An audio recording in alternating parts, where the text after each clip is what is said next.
Assalamu alaikum wa rahmatullahi wa barakatuhu. Barkanku da sake dawowa ajinmu na koyon lissafi. Yau muna so mu ga lowest term in fractions. Wato, aka ce a fraction is in its lowest term when the numerator and denominator have no common factors.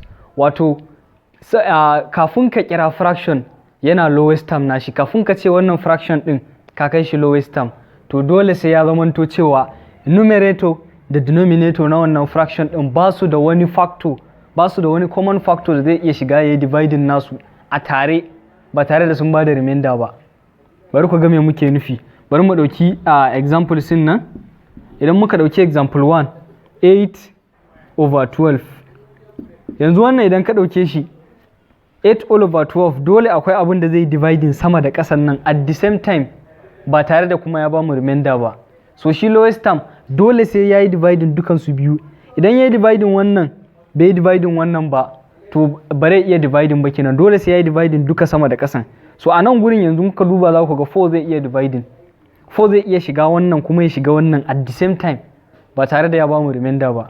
So 8 divided by 4, wato ka kasa 8 gida 4 zai baka 2 ne. Sannan shi kuma 12 idan ka kasa shi gida 4 nawa zai baka?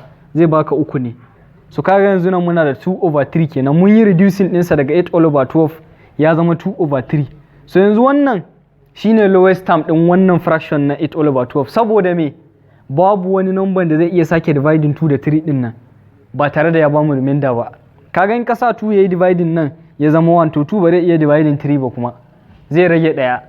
So haka yanzu wannan shine lowest term nashi kenan, kankat kenan, babu wani common factor yanzu tsakaninsu da zai iya dividing ɗinsu. Haka question na biyu shi ma 6/15. Shi ma yanzu wannan idan ka duba za ka ga wani number ne zai iya dividing nashi. Kaga 3 zai iya dividing, 6 divided by 3 wato ka kasa shi da gida 3 zai baka 2 ne. Sannan 15 divided by 3 shi kuma zai baka 5 ne.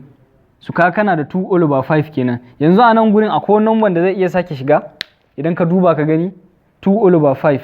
Kaga babu wani number da zai iya sake shiga sama da ƙasan duka biyu. So kaga yanzu wannan shine lowest term nashi kenan. Haka idan ka ɗauko question na ukun nan 9/27. Yanzu a nan gurin wani number ne zai iya shiga a nan wajen? Yanzu kaga 9 zai iya shiga dukansu biyun. 9 zai iya shiga nan gurin sau ɗaya tunda 9 divided by 9 1 ne. Sannan 9 zai iya shiga 27 shi kuma sau 3.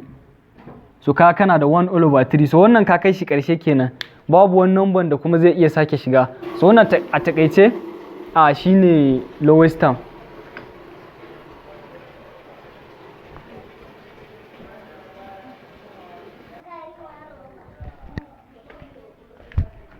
So wannan a takaice shine lowest term of fraction. Za mu bar muku question na 4 da na 5 ku gwada ku ajiye mana ansan ku a comment section. Mun gode da kallon bidiyon mu, kada ku manta idan muku yi subscribing YouTube channel ɗinmu ba ku yi, al'ajin koyon lissafi, sannan ku yi sharing. Mun gode.